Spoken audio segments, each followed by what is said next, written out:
The story begins not with life, but with a slow suffocation of memory in the pine-thick lowlands of Mississippi, where the earth drinks blood as easily as rain. A plantation once stood that no map now dares to mark. Its name is gone, erased from county records. Its deeds vanish into courthouse fires, and its soil reclaimed by black water and vine. But in 1837, this place bore a secret so revolting, so corrosive, that even today the air in its ruins carries a weight like rotting flesh. It begins with a family name spoken only in whispers: Harlowe. The Harlowes built their empire not on cotton alone, but on the broken bodies of those they owned. Their patriarch was a man of calculated cruelty, a figure whose sermons at the local chapel disguised something unspeakable that rotted beneath his estate. But it was his daughter, bloated, isolated, hidden from view, who became the vessel for his darkest obsession. Neighbors remembered glimpses of her behind shuttered windows. Pale hands pressed against the glass, the swollen silhouette of a girl who never walked the grounds. Yet the enslaved spoke of her differently. To them, she was not merely a child locked away, but a curse embodied in flesh, an orphan whose body carried a secret they dared not name. What happened to her, and to those forced to remain near her, would never appear in newspapers or diaries, but in fragments of sermons in coded church ledgers, and in bones unearthed long after the house fell to ruin. The truth has clawed its way back. It is a truth that speaks not only of a family's corruption, but an entire system built to hide horror under the mask of religion and inheritance. And it begins, as all such stories do, with silence broken by a scream. The Harlowe estate was carved from marsh and pine in the first years of the 19th century, when men believed wilderness could be subdued by sheer brutality. The patriarch, Elias Harlowe, arrived from Virginia with wealth, scripture, and a philosophy that human flesh was merely another form of property. To the county, he was a pioneer. To those bound to him, he was a warden of living death. The plantation spread outward like a contagion, cotton fields reaching to the horizon, tobacco barns steaming in the heat, and cabins built so tightly together that breath carried grief from one family to the next. Yet Elias's true fortress was not the fields, but the mansion at its center, a white-pillared house that gleamed in sermons and civic tales, but within its walls reeked of lard candle smoke and something heavier: secrecy. What the community did not see was how Elias bent religion into a weapon. He was a deacon of the local chapel, his booming voice echoing verses about discipline, obedience, and the sanctity of order. But the enslaved whispered of midnight services held in the house itself, when scripture was twisted into ritual. There, in a parlor darkened by heavy drapes, prayers were spoken over his daughter's body. The girl, Margaret Harlowe, was born in 1822, and by the time she reached adolescence, she was already hidden from view. Neighbors asked why she never appeared in Sunday pews.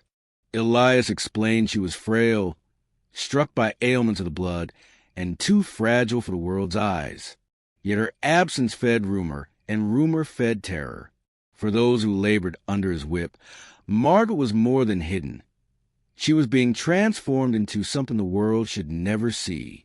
The Harlowe name became legend, not of wealth, but of a corruption that grew fat in silence.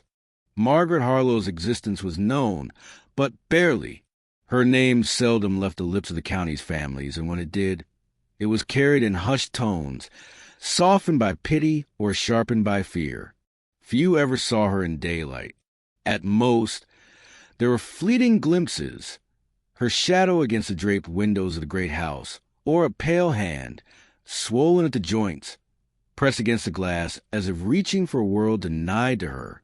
Yet the enslaved community spoke of Margaret differently. To them she was no fragile child, but a warning. They whispered that her body was marked, swollen with a weight that was not hers alone. "She carries the sins of the father," they muttered under their breath, careful not to be overheard. For in the stillness of the night, when the plantation fell quiet, strange sounds echoed from her chamber.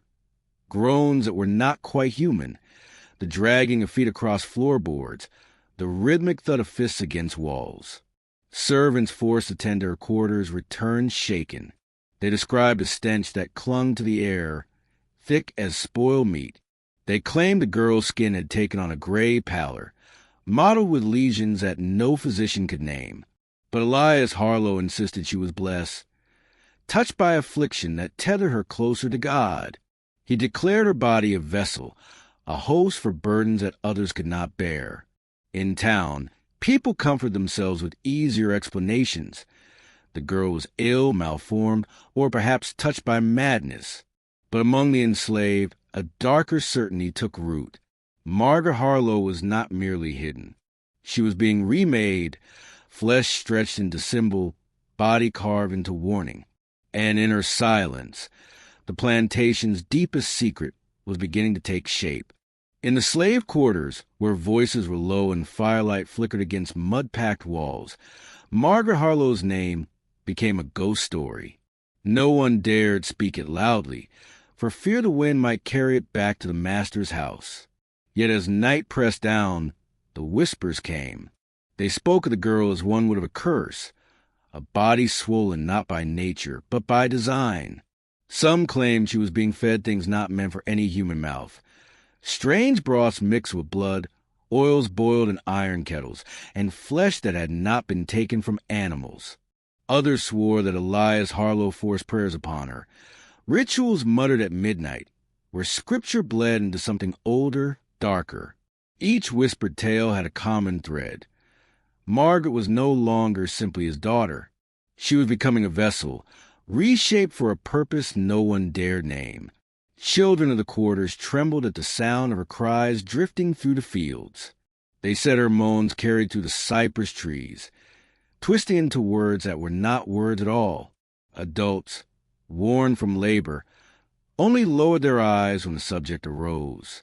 For them, Margaret embodied not just a child hidden from the world, but the plantation's unspoken truth, that bodies could be broken, altered, and hollowed into something unrecognizable, all under the guise of piety. Yet there were others who believed she was dangerous in her own right. They whispered that her touch burned, that her breath stank of rot, that her swollen limbs twitched with unnatural strength. A girl becoming something monstrous. By 1835, long before her 16th birthday, Margaret Harlowe was less a daughter and more myth. And like all myths born of silence and suffering, hers was one that demanded blood. By the mid-1830s, unease had begun to creep beyond the Harlowe plantation gates.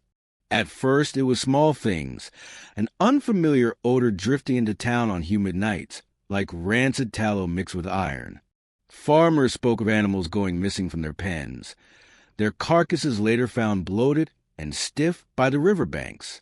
Mothers began pulling their children closer when the Harlowe carriage rolled past, its curtains drawn tight. Yet it was in the chapel that the first true fracture appeared. Elias Harlowe, once revered as a man of faith, began to let something sinister slip into his sermons. Where once he thundered about order and discipline, his voice now lingered on sacrifice, on flesh as offering, on bodies as vessels to be broken for higher purpose. Parishioners sat stiff in their pews, unease prickling their skin, but few dared challenge him openly. After all, the Harlowes' wealth built half the town. To question them was to question the very structure of power itself. Still whispers spread. A schoolteacher, walking home one dusk, swore she saw the silhouette of a woman at the plantation's highest window, grotesquely swollen, her face pale as bone, her arm twitching against the glass. A hunter claimed he heard screams echoing through the woods, though no one was reported missing. Yet soon the disappearances began. A boy who tended mules near the plantation vanished without trace. A washerwoman failed to return from delivering linens to the gray house. Their names were never written in church records, never spoken from the pulpit. Instead, the town folded into silence, pressing its fear down like a weight on the chest. Everyone knew something was wrong at the Harlowe estate. But knowing and admitting were two different things. The boy was 12 years old. His name was Isaac, though in the county records he does not exist. He had been tasked with carrying buckets of water from the well near the great house, a chore done countless times before. But one night, when the moon was low and the air hung heavy, Isaac never returned. The enslaved whispered what happened. They said Elias himself came to the quarters before dawn, his lantern held high, his face shadowed but his voice unyielding. The boy was called to serve in the house, he said, and nothing more. None dared question him. Yet everyone knew what service meant. Later, 2 women ordered to scrub the upstairs chamber described the floorboards slick with something dark, as though water had been spilled but never dried. They claimed the smell was unbearable, a stench like butchered hogs left to rot in the summer heat. And in the corner, half hidden beneath sheets, they swore they saw a shape, Margaret's body, slumped and trembling, her lips smeared with something crimson.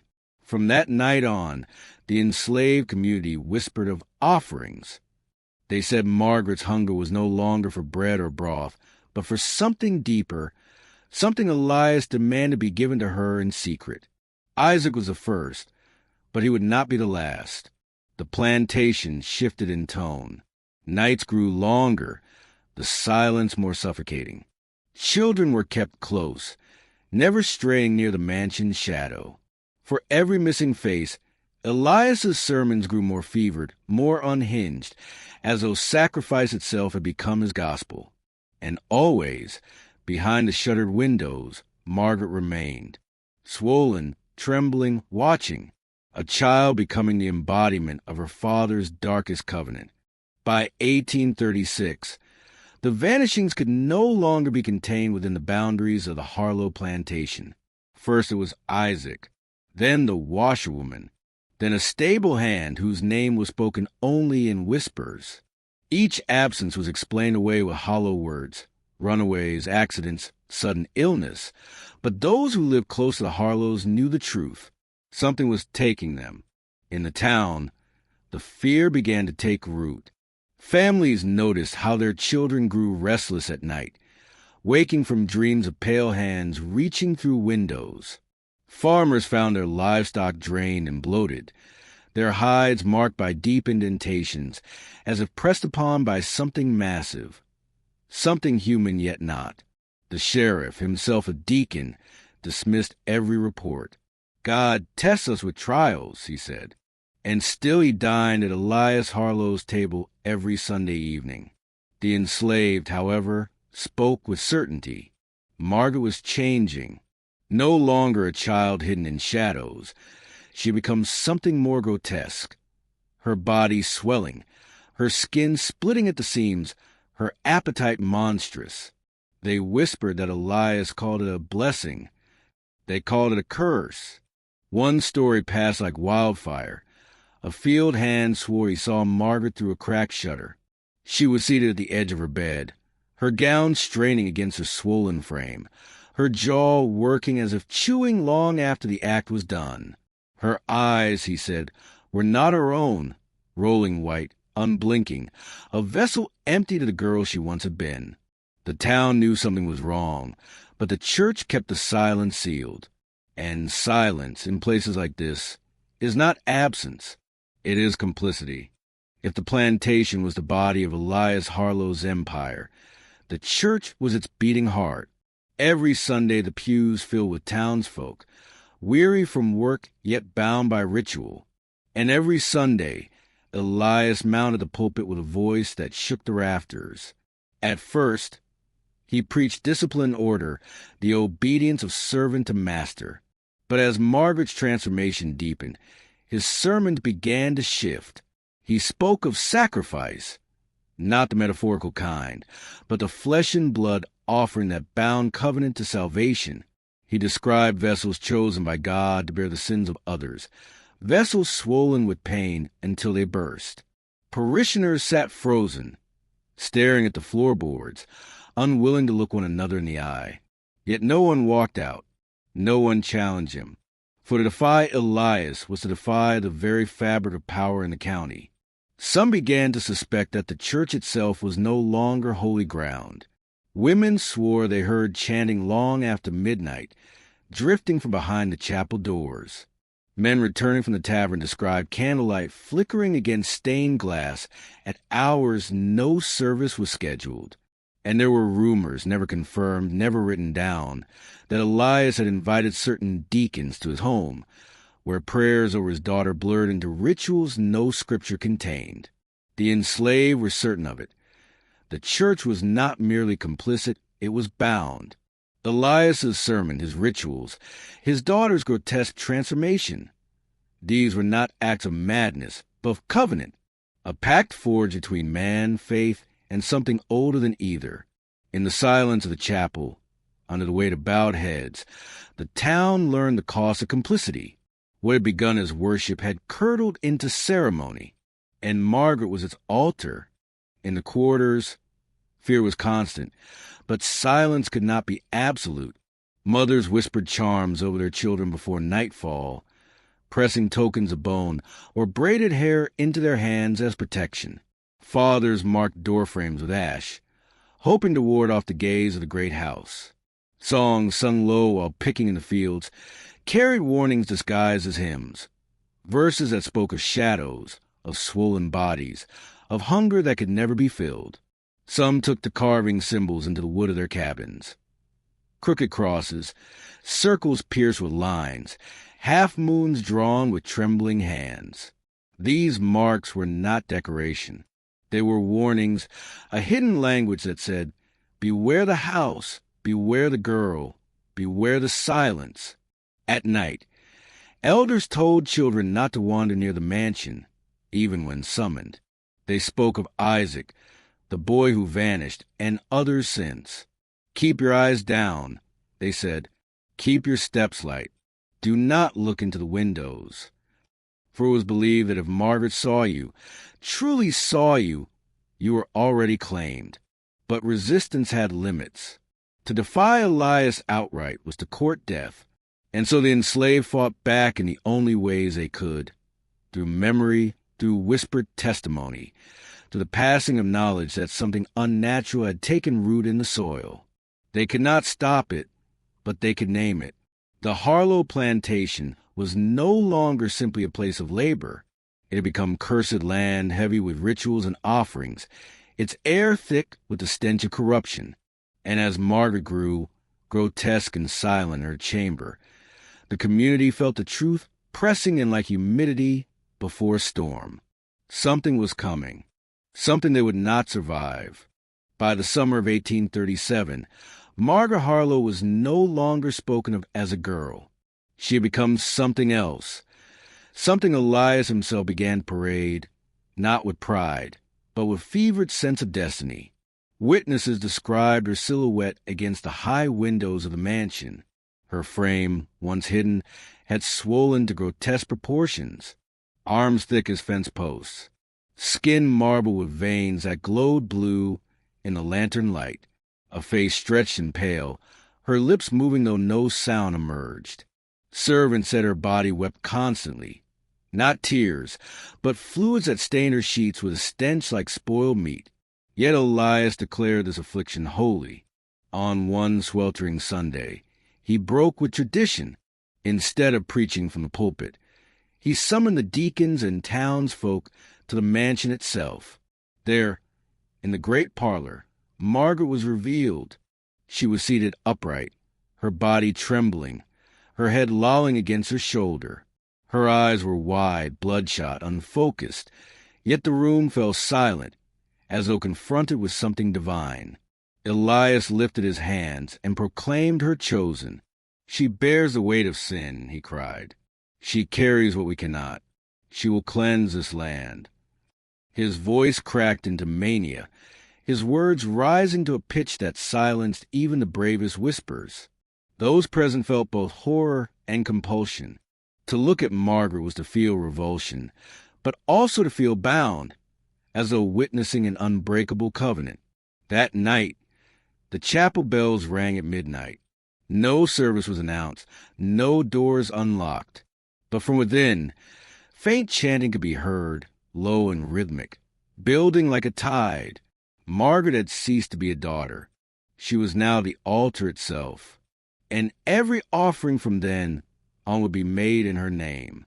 After Margaret's unveiling, the disappearances multiplied. No longer confined to the enslaved quarters, the losses began to creep into the town itself. A miller's daughter gone without a trace. A farmhand who never came home from delivering feed.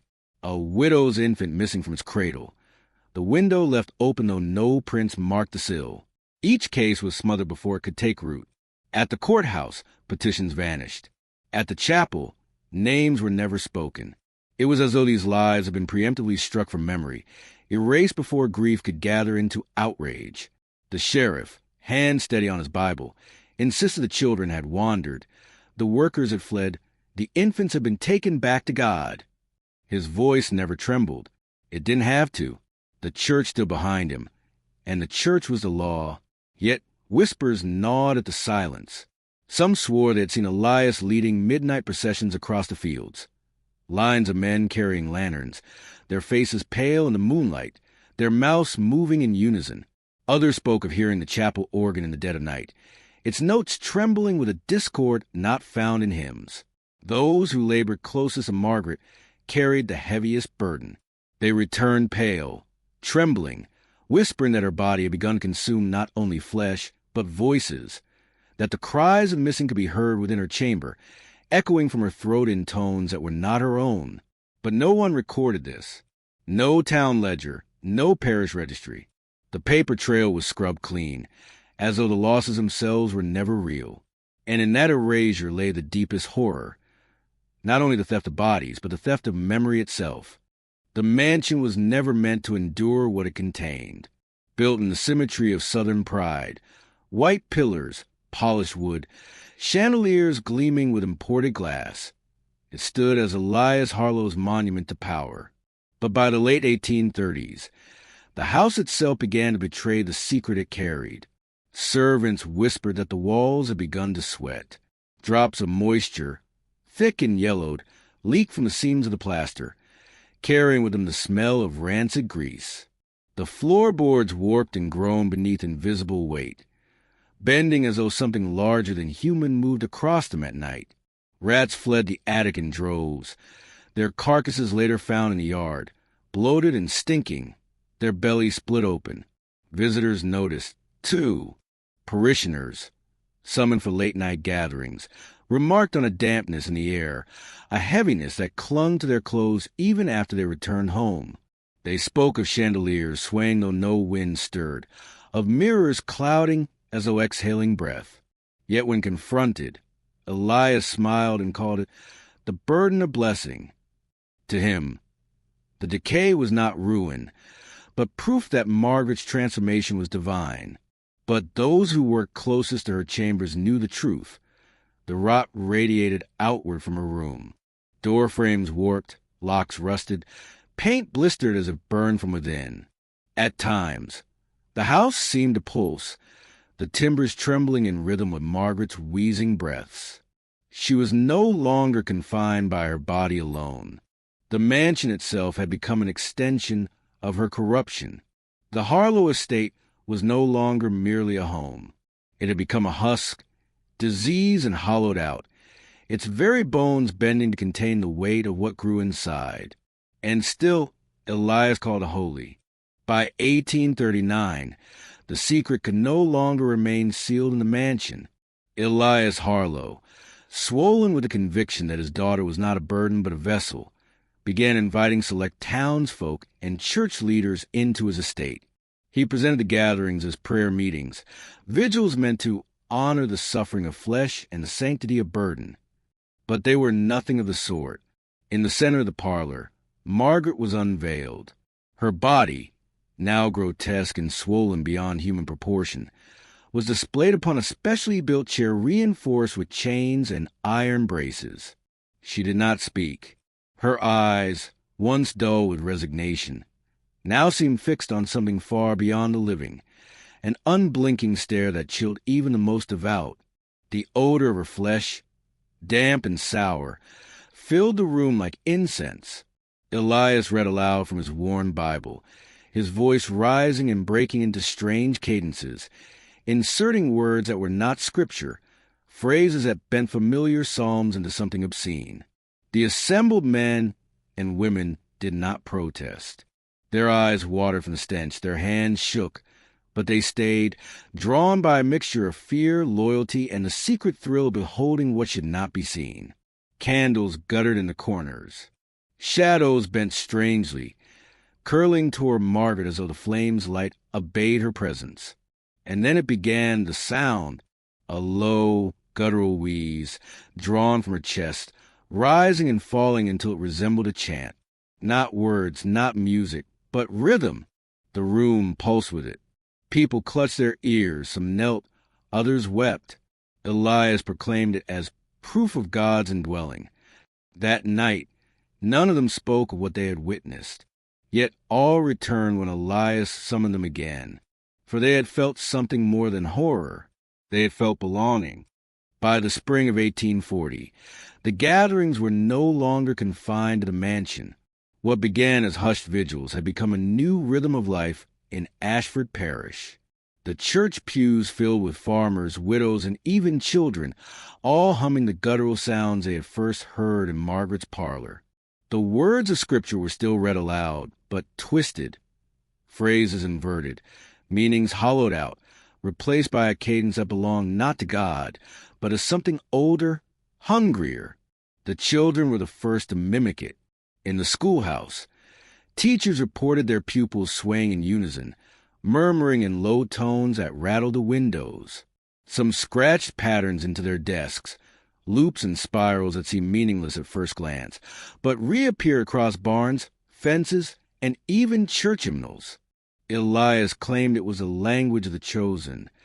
Merchants spoke of strange hunger. Customers demanded salted meats, heavy fats, barrels of lard, and jars of grease, as though compelled by a craving that could not be sated. Families who had once prided themselves on moderation now gorged themselves in the evenings, their skins slick with sweat. The town seemed to bloat with Margaret. Even the land bore marks. Crops grew uneven, twisting toward the mansion like stalks bending toward the sun. Cattle staggered as though drugged, their bellies distended, their eyes clouded. And always at night, the sound drifted across the fields, Margaret's endless wheeze, carried on the wind, a rhythm that settled into every home whether welcomed or not. Those who resisted, those who tried to leave the parish, rarely made it far. Some collapsed on the roadside, too weak to continue. Others vanished into the woods, never seen again. By midsummer, Ashford was no longer a town. It was an altar. By autumn of 1840, whispers of Ashford Parish had traveled beyond its borders. Letters reached the county seat, carried by drifters who spoke of a swollen girl worshipped as holy, of churches humming like hives, of a town gone soft and fat with madness. Officials dismissed most of it as rural superstition. Yet something in the tone of the reports, something fevered, stirred unease. And so a delegation was sent. A physician, Dr. Amos Collier, a man schooled in anatomy and skeptical of miracles. Alongside him, Reverend Fletcher, dispatched from the neighboring presbytery to investigate charges of heresy. They were escorted by 2 deputies, whose job was less to observe and more to ensure order if the parish had indeed fallen into lawlessness. At first, nothing appeared amiss. The town's main street bustled with merchants. Children played in the dust. Farmers tipped their hats. Yet there was a sluggishness to their movements, as though every gesture carried extra weight. Their faces gleamed with sweat despite the cool air. The deputies remarked that everyone seemed to be breathing in unison, a slow collective rhythm that set their nerves on edge. When the investigators entered the church, their unease deepened. The air was thick, not with incense, but with the rancid sweetness of spoiled fat. The hymnals were filled with spirals and sigils. And there, Above the altar was no cross, but crude carving of a body grotesquely swollen, arms spread wide. The physician insisted on seeing Margaret. Elias welcomed them with open arms, leading them to the mansion's upper chamber. The deputies whispered prayers under their breath as the door creaked open. What they saw inside, what they smelled, what they felt pressing against their ribs as though the room itself were alive, was enough to break the strongest of them, and it was only the beginning. The chamber reeked of rot and heavy sweetness, a cloying mixture that clung to the throat and refused be swallowed. Margaret sat upon her iron-braced chair, her body swollen to such enormity that she no longer resembled anything human. Her flesh bulged in folds that shimmered with sweat, her lips cracked, her chest rising and falling with that slow, unnatural wheeze. It was her eyes that unmoored the men, glassy, wide, and fixed on some void beyond the walls, as if she were staring into a horizon none of them could see. Dr. Collier forced himself forward, handkerchief pressed to his nose, muttering diagnoses under his breath. Dropsy, elephantiasis, morbid obesity. He cycled through medical terms like talismans, words meant to shield him from the reality that this was something science could not contain. He reached for her wrist to take a pulse. The flesh was hot, slick, pulsing faintly, as though something deeper than blood moved beneath it. When he withdrew his hand, his palm was stained with yellow film that would not wipe away. Reverend Fletcher fell to his knees, trembling, not in worship but in terror. He clutched his Bible, whispering psalms, yet his voice faltered when Margaret's wheeze rose into rhythm, a wet chant, the same cadence heard in the churches, now pouring directly from her ruined chest. The deputies swore, backing toward the door, but Elias barred their way. His smile stretched too wide. "You see," Elias said, voice quivering with triumph, "she is more than flesh. She is the vessel." The sound deepened. The walls groaned. One of the deputies doubled over, clutching his stomach, retching bile onto the floor. Reverend Fletcher's psalms twisted into sobs. Dr. Collier's eyes filled with disbelief as he whispered, "This is not human." Outside the chamber, footsteps gathered. The townsfolk had come. Their voices joined Margaret's rhythm, sealing the outsiders inside the house of worship that was no longer a home. The chamber became a tomb. The air thickened until it felt like liquid, each breath dragging grease into the lungs. Margaret's wheeze thundered louder, no longer a mere rasp, but a vibration that shook the timbers of the house. The deputies, hardened men of law, were the first to falter. One pressed his revolver to the door, firing blindly, but the shot cracked harmlessly into wood. Outside, the gathered townsfolk did not scatter. They moaned in unison, their voices echoing Margaret's rhythm, sealing the deputies in with their faith. The first deputy staggered, dropping his pistol, his belly distended before their eyes, swelling against his belt until the leather snapped. He fell screaming, clutching his gut as his body swelled grotesquely, flesh ballooning with an unseen pressure. His partner tried to drag him away, but slipped in the filth, his boots sliding through the yellow secretion that leaked steadily from Margaret's chair. The second deputy collapsed soon after, not with swelling, but with silence, his lungs ceasing as though the rhythm had stolen his breath. Reverend Fletcher clawed at his Bible, tearing pages in his desperation to form words of deliverance. But each psalm came out warped, reshaped by the cadence thrumming in his skull. The verses turned alien on his tongue. Syllables slurred into the chant until he found himself repeating Margaret's rhythm instead of prayer. His eyes rolled white. He knelt not before God, but before her.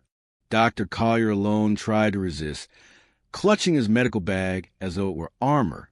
He shouted diagnoses again, louder, screaming them against the rhythm, his voice raw. Congestive heart failure, edema, infection, but no one heard him above the sound. The chant pressed into his ribs, forced his heart to beat in time with Margaret's pulse. His words broke into sobs.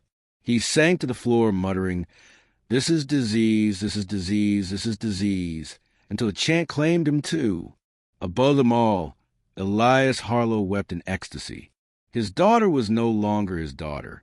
She was the parish. She was a body they all now shared. When the door to the chamber finally opened, no cries of protest escaped. No gunshots, no pleas for help. Only silence, and then the chant carried forth like a fog. The townsfolk stood in the hall, their faces damp with sweat, their eyes hollow and vacant. One by one, they bowed their heads as Margaret was wheeled out, her monstrous chair glistening with secretions that left streaks upon the wood. She did not speak, but she no longer needed to. The rhythm was inside them all. In the weeks that followed, Ashford Parish vanished from maps. Travelers who passed through the county reported that the roads were blocked by felled trees or patrolled by farmers with blank faces, their bodies soft and swollen. Trade ceased. Mail routes diverted. It was as though the parish had been quietly erased from the world beyond. Inside, the town remade itself. The church, stripped of its cross, now displayed an altar of flesh. Margaret enthroned beneath a canopy of rotting drapery, her body veiled in linens that sagged with oil. Offerings were brought daily, jars of lard, salted meats, bowls of curdled milk. The congregation gathered not weekly but nightly, their voices raised in that wet, guttural chant that echoed across the fields. Even the land reshaped itself in obedience. Crops grew twisted but plentiful, their kernels swollen with fat instead of grain. The river ran sluggish, coated in a yellow film. Cattle knelt at the edges of the fields, bloated and docile, waiting to be slaughtered without resistance. Children played in the dirt, their bellies distended, their laughter carried in time with Margaret's endless breathing. No one spoke of leaving anymore. Ashford Parish had ceased to be a town. It had become a body with one grotesque heart, wheezing in the dark, and it beat in Margaret's chest. Decades passed. By the time the Civil War tore through the South, Ashford Parish was already a memory erased. Soldiers marched nearby, but none recorded entering its borders.